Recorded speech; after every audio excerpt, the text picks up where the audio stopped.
Halo, kenalin aku Ailsa atau Caca. Aku tergabung di program pertukaran mahasiswa Merdeka II di Universitas Jambi. Asal daerahku yaitu Kota Semarang, Jawa Tengah, dan universitas asalku yaitu Universitas Dianuswantoro Semarang. Nah, untuk kegiatan modul Nusantara minggu kedua, kami kelompok 2 mengunjungi Komplek Candi Muara Jambi yang berada di Kecamatan Marosepo, Kabupaten Muaro Jambi, Kota Jambi. Candi Muara Jambi merupakan sebuah kompleks percandian Hindu-Buddha terluas di Asia Tenggara, yaitu dengan luasnya sebesar 3.981 hektar. Candi Muara Jambi diperkirakan berasal dari abad ke-7 Masehi dan merupakan peninggalan Kerajaan Sriwijaya dan Kerajaan Melayu. Secara total berisi 61 bangunan candi yang sebagian masih berupa gundukan tanah atau manapo yang belum digali. Diperkirakan Kompleks Candi Muara Jambi sebagai pusat pembelajaran atau universitas terbesar untuk mempelajari agama Buddha. Nah, Kompleks Candi Muara Jambi ditemukan pertama kali oleh S.C. Krupp, yaitu letnan Inggris yang melakukan pemetaan di aliran sungai pada tahun 1824 Masehi. Sebelum kami menuju perkarangan candi, kami dibawa ke suatu tempat atau ruangan yang berisi peninggalan-peninggalan yang ditemukan di sekitar candi. Ruangan ini berisi beberapa arca, penjelasan tentang candi, dan beberapa peninggalan lainnya. Karena berisi peninggalan yang sangat berharga, ruangan ini tidak bisa dikunjungi secara bebas. Di ruangan ini ada Prajna Paramita yang dalam ajaran Buddhisme merupakan Dewi Kebijaksanaan dengan sikap tangan Dharma Cakra Mudra atau memutar roda Dharma. Dewi Kebijaksanaan duduk di atas labik tertutup kain panjang dengan sikap kaki Padmasana, kaki disilangkan dan telapak kaki kanan menghadap ke atas. Kemudian ada Padmasana yang berbentuk silindrik, merupakan labik atau dudukan arca yang ditemukan di Candi Astana. Ada arca gajah singa yang berwujud seekor gajah dan seekor singa yang ditemukan di reruntuhan struktur perwara kompleks Candi Koto Mahligai. Terdapat batu Padma yang menyerupai lesung dan ditemukan pada bulan Mei tahun 1998 tepat di atas struktur perwara di sebelah utara struktur induk Candi Gedong 1. Di bagian tepi lubang batu berupa pahatan kelopak bunga Padma atau teratai sebagai lambang kesempurnaan dalam ajaran Buddhisme. Fungsi batu ini terkait dengan kegiatan ritual. Selanjutnya ada umpak batu yang ditemukan di reruntuhan bangunan bata Komplek Candi Gedong 1. Terdapat Padmasana yang ditemukan di kawasan percandian Muaro Jambi. Padma merupakan lambang kesucian dalam agama Buddha dan biasanya digunakan sebagai landasan atau alas arca. Selanjutnya ada Makara yang ditemukan di Candi Gumpung, kawasan percandian Muaro Jambi. Makara merupakan sosok penjaga yang ditemukan di bagian pintu masuk candi. Dalam mitologinya menggambarkan gabungan dari unsur binatang antara Garuda, gajah, ikan, dan ular. Ada belanga perunggu yang ditemukan di sebelah timur situs Candi Gedaton pada tahun 1994. Ditemukan oleh penduduk desa Muaro Jambi ketika sedang membuka lahan untuk bercocok tanam. Belanga ini ditemukan lengkap dengan batu-batu yang dipakai sebagai landasan.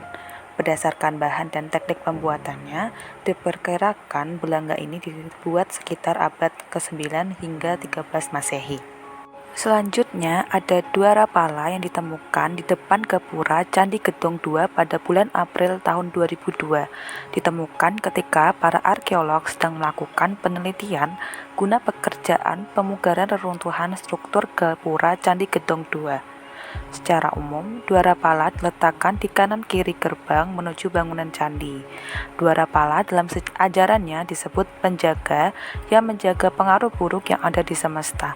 Dua rapala ini berbeda dengan yang ada di Pulau Jawa karena dua rapala ini tidak memiliki taring. Selain arca, ditemukan bata bergambar, bertulis, dan bertanda. Merupakan bata yang pengerjaannya dilakukan dengan cara digores dalam kondisi bata masih basah. Biasanya memiliki makna tersirat yang terkandung pada goresan.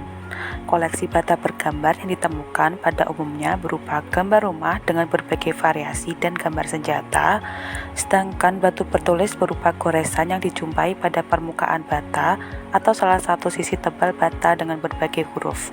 Dan sementara itu, bata bertanda yang ditemukan berupa sebuah padma berbentuk lingkaran. Terdapat juga keramik yang merupakan barang pecah belah yang terbuat dari bahan batuan dan porselin. Keramik ini banyak ditemukan di kawasan percandian Muaro Jambi dalam kondisi tidak utuh.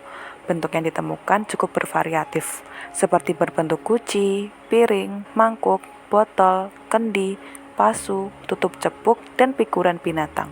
Dari pengamatan para ahli, keramik ini didatangkan dari negeri Cina dan dibuat di masa dinasti Tang hingga dinasti Qing. Selain keramik, ditemukan pula tembikar. Tembikar merupakan barang yang terbuat dari tanah liat yang dibakar pada suhu pembakaran 350 derajat hingga 1000 derajat Celcius. Tembikar yang ditemukan di kawasan percandian Muaro Jambi umumnya berbentuk wadah seperti kendi, celupak, jambangan, periuk, dan lain sebagainya. Dan untuk bentuk non-wadah antara lain berupa bandul jala, anvil, figuran, dan genteng. Teknik pengerjaan memakai teknik roda putar dengan permukaan luar diupam warna kemerahan. Yang terakhir, terdapat lumpang batu yang terbuat dari batu andesit berwarna abu-abu ditemukan di komplek Candi Astano pada tahun 1977. Nah, setelah melihat peninggalan-peninggalan candi, kami melanjutkan perjalanan ke perkarangan Candi Muaro Jambi. Bisa kita lihat di sekitar candi banyak sekali tempat penyewaan sepeda, becak, dan tikar untuk bersantai di sekitar candi. Bangunan pertama yang kami kunjungi yaitu Candi Gumpung. Candi Gumpung merupakan salah satu situs bangunan candi yang cukup luas dan besar yang ada di kawasan Cagar Budaya Muaro Jambi.